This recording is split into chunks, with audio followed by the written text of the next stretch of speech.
Hello, bra. Baby, I'm a medana in your crowd.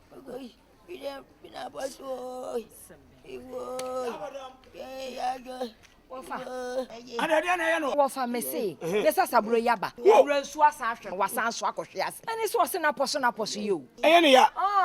kusa ene nti wanwe ne sise dwante de jamu abodom mesi we de mbutra yeye mi ko kroma mi bai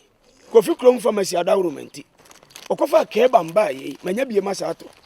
enti ene amonye jiwe kebam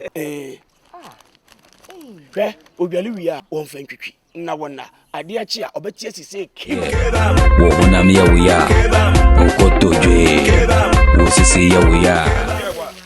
na wo ma me nyare no metu mi katenta du asa no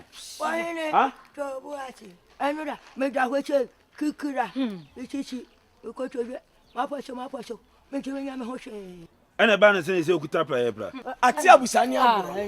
empanyin se so onua ba agoro nwonkora udi empam da me ankasa me de hye kofi krom pharmacy ena wakwa akofa kebam je hwe sa wakwati ahwe ama wonan apembo bi ena sasabro age ukotodwe aboso na woye adwumade pa so ma honam ye oya dwalewie na ti bisira ne da ba bibia ye oya bia no ade be che no na tukọ obetie ti sei crown ko hwamanu maba mami ena mi so me hia bio ayo wo ju we mami o wa fa obema